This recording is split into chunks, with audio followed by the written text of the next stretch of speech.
Early morning in Dublin City. Office workers gather to prepare for the long day ahead. But outside the offices of Central Bank, they have a problem.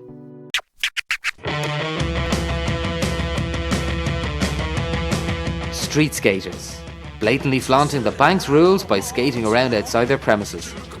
But why are they skating on the street in the first place? Don't they have any parks to go to?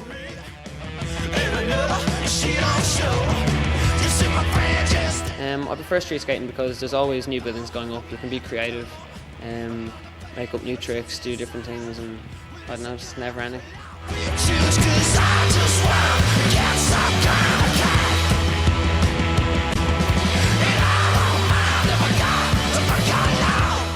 One of the most amazing spots we've ever had to skate was Bagot Street. It was a legacy, but the bank put $250,000 into putting these big marble slabs all down the ledge and stuff, and 365-day security, and it's just real stupid the way they can put $250,000 into stopping us from skating the bank when they could have put $250,000 into making somewhere for us to skate.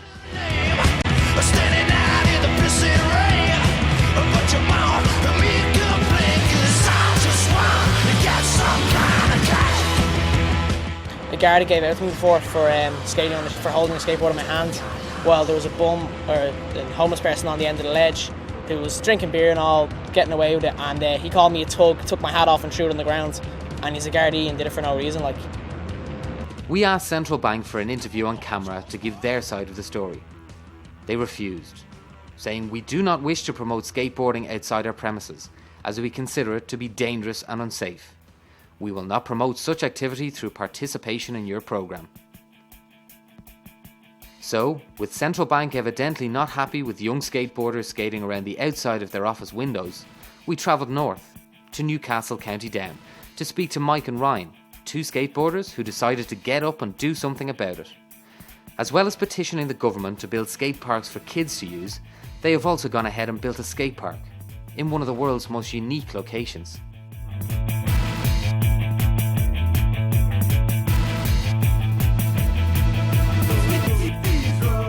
How it is now, it looks nothing compared to what it used to be. You would just think it was about to fall down any second, and there was asbestos all over the roof, and there was basically plaster just literally falling off the walls. So basically a group of people here from the community association, from the town, basically all got together and decided to do something about it, refurbish the building, and there was this whole agenda with skateboarders in the town that they wanted a skate park. Now the Newcastle Skateboard Association had been going on for roughly about 11 years, campaigning for a skate park. So they saw this as a good opportunity, obviously, to come in and try to get a skate park in a church, which is totally ludicrous and obscene, and by anything is probably, how would you put it? It's just wrong.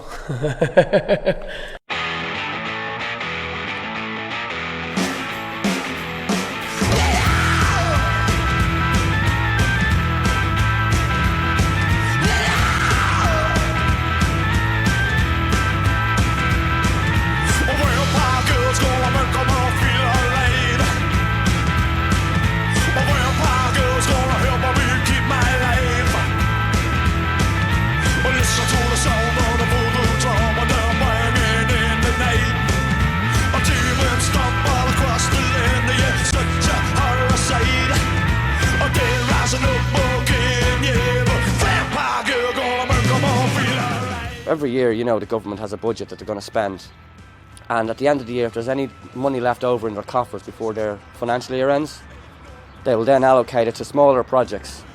And we just got a phone call asking us, could we design and build a park in the space of 3 to 4 weeks? I says, right, the job is that you're going to build a church and a skate park in a church. What? Seriously, Mike, a skate park in a church? It had to be done before the end of March, the end of their financial year, because there was money left over. So we came up, seeing it, put the drawings together that weekend and submitted it, and they got their funding, and hence the park came about. If it hadn't happened last March, it wouldn't have happened at all.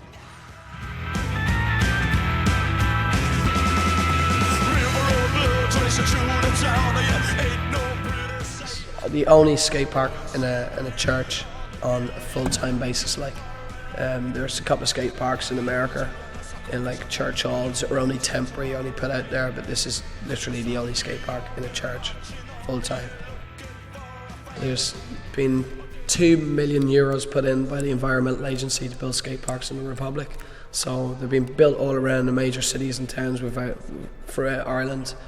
There were a lot of people who campaigned and worked really, really hard on it, like groups all over the country to get their parks, and they've succeeded now, which is really, it's stoked for them, you know what I mean? They really worked hard to get their parks. Hopefully now, coming up in the next future, you'll see a very large increase in the skateboard industry, because there'll be such a demand for skate shops like to supply people with the equipment. More than likely, skating will really boom. I mean, we all like street skating. We all skate sets of stairs, handrails, things like that, but we also skate quarter pipes and ramps and whatnot. But I think skating outdoor concrete parks will only increase the amount of street skaters out there. I'll always do myself a street skater because there's always something new to skate. It's never the same old thing over and over. You can always go somewhere new, somewhere far away. Like, you can travel to different countries and skate all brand new street spots built, like, much better than they're built here. I'll always consider myself to be a street skater because there's always challenges and obstacles to overcome and new stuff to do and places to go and skate and stuff like that. And I don't know, like, you can just be creative and make stuff up and get around. Like, it's an art form, and I think it needs to be recognised a lot more in this country especially.